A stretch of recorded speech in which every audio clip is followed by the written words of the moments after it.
We continue to follow that breaking news. Again, the first son, Hunter Biden, has been charged now. We were just learning this, entering into a plea agreement in terms of those tax and gun charge, 2 tax charges, gun charge as well. Again, that agreement coming down, that would be 2 misdemeanors, and then also entering a pretrial diversion agreement for the gun-related charge, keeping the first son, again, away from serving any prison time. We continue to follow this, and really a lot of reaction pouring out. Right now, Congressman Rich McCormick is joining us. He's a Republican from Georgia, also an ER doctor as well. Congressman, thanks so much for coming on. We do appreciate the time, the breaking news that came down just about an hour ago. This from David Weiss, also sending out, again, from court filings that we learned about these charges. Hunter Biden, again, 5-year investigation. The investigation is concluded, according to Chris Clark, which is the attorney for Hunter Biden. 5 years, a couple of misdemeanors for paying your taxes late, and then lying on a gun form. He would agree to enter a pretrial diversion agreement. Congressman, what are your thoughts on that?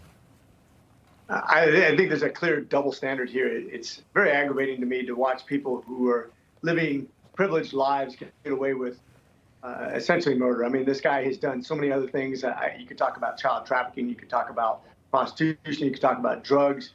The things that were on his computer, I think, amounted to a lot more than this. I remember when I was in Afghanistan in 2016, I remember reading about how Hillary Clinton whitewashed her computers, destroyed evidence, basically went against a subpoena. This was at the same time that some poor sailor got thrown in jail, taking a picture of a submarine that he never showed to anybody. The double standard is so clear and prevalent to Americans. It's got to be disappointing to the average person. Sir, what does this mean for the investigation by your colleagues on the Oversight Committee, including Congressman James Comer and his investigation into this alleged influence peddling scheme, and also those payments? And as you were referring to the Hunter Biden laptop story, what happens next with that aspect of the investigation? I hope we're just getting started. There's so much more that we need to unpeel. All this money and transfers, all this money from all around the world. The fact that a politician can have foreign money put into their account with all the different accountability items that we have. I'm right now going through my first year of filing, and the amount of things that you have to turn over is so detailed and so excruciating in the things you have to research just to make sure you do it right. The fact that somebody could get away with something so egregious, millions of dollars being put in your family's accounts, your account, it just blows my mind. So there better not be a lack of accountability when it comes to the president and his family. Any comment on that? The president, again, we haven't, at least right now, we haven't really had a statement from him just yet. We haven't had any official statement there other than what we've heard from Hunter Biden's attorney on this. Again, what he read off here, and I'll read it off to you really quickly because it's very quick. But this was Chris Clark put this out. He says, with the announcement of 2 agreements between my client, Hunter Biden, and the United States Attorney's Office for the District of Delaware, it is my understanding that the 5-year investigation into Hunter is resolved, end quote.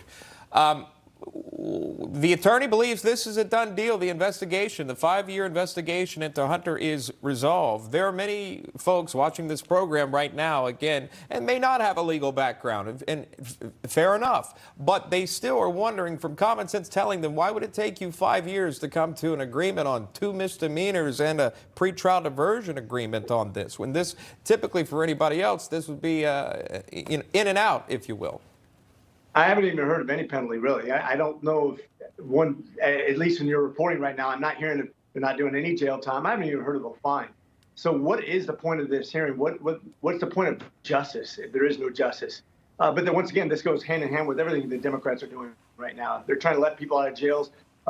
They're becoming murderers in multiple cities across the United States.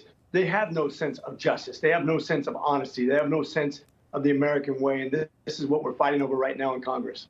All right, that is Congressman Rich McCormick joining us with his analysis of the news we've been following this morning. Again, entering a plea deal here for those tax charges and then also the gun charge. We appreciate you, sir. Thanks for coming on the show. Thanks for having me on. You're welcome.